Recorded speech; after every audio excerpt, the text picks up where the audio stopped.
gentlemen, are you ready? Assalamualaikum, nama saya Nur Najla Syabila binti Hasnizam daripada Seksyen 5.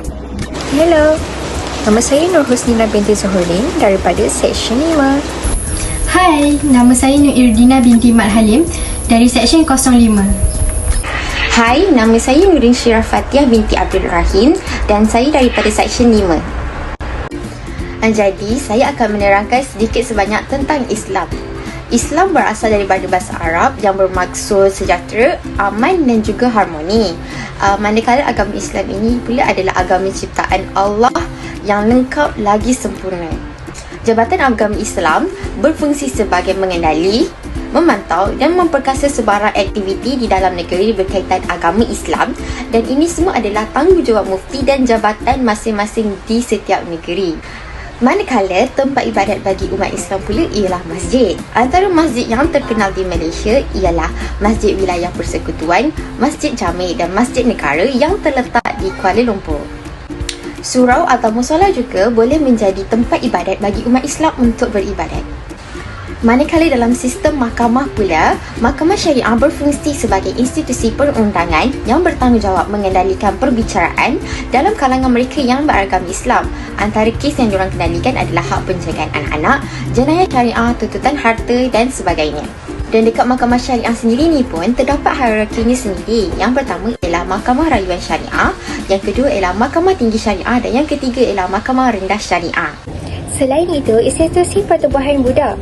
Persatuan ini telah ditubuhkan pada 1959. Objektifnya untuk menggalakkan perpaduan, persahabatan dan kebajikan sosial dalam kalangan masyarakat Buddha di Malaysia. Terdapat pertubuhan lain seperti Buddhis, Mahavihara, Persatuan Buddha Muda Malaysia dan Majlis Sangha Buddha Malaysia. Rumah ibadat penganut Buddha dikenal sebagai tokong dan wat. Ianya berfungsi sebagai pusat penyembahan, aktiviti pendidikan, aktiviti kebajikan dan aktiviti keagamaan. Wat Buddha adalah patung Buddha yang tidur secara mengiring, dapat dijumpai di Tumpat Kelantan. Di dalam tokong mempunyai elemen-elemen penting seperti loceng, lilin dan patung Buddha itu dijadikan sebagai simbol kecuali agama Buddha. Tokong mempunyai banyak maksud dan di Malaysia ia mempunyai tafsiran sebagai tempat-tempat suci orang beragama Buddha. Majoriti tokong Cina Buddha di Malaysia kepunyaan tradisi Mahayana. Baiklah, yang seterusnya saya akan menjelaskan tentang agama Hindu. Penganut agama Hindu mempunyai beberapa pertubuhan untuk mewakili mereka. Antara pertubuhan yang diiktiraf ialah Malaysia Hindu Sangam yang menjadi penaung kepada sebahagian besar persatuan Hindu dan kuil Hindu di Malaysia. Penganut Hindu, mereka mempunyai rumah ibadat yang dipanggil kuil. Dalam bahasa Tamil, kuil ini dipanggil Alayam atau Kovil. Penganut agama Hindu juga, mereka mempercayai bahawa Tuhan mereka yang Maha Kuasa bersemada di 3 tempat utama. Antaranya ialah di hati, di rumah dan di kuil. Akhir sekali, terdapat kuil Hindu yang terbesar dan termasyhur di Malaysia, iaitu Kuil Murugan Sri Subramania Swami di Batu Cave, Selangor. Di hadapan kuil ini telah dibina patung Dewa Murugan yang berketinggian 42.7 meter.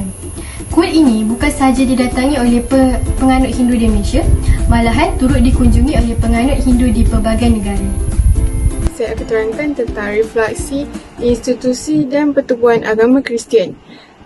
Jadi, aktivitinya masyarakat yang menganut agama Kristian sangat berkait rapat dengan institusi gereja. Okey, gereja ini seperti mana tempat ibadat bagi mereka yang menganut agama Kristian. Mereka akan pergi ke gereja pada setiap hari Ahad dan melakukan aktiviti yang akan dilaksanakan seperti bermeditasi, nyanyian dan juga bacaan kitab dan Bible.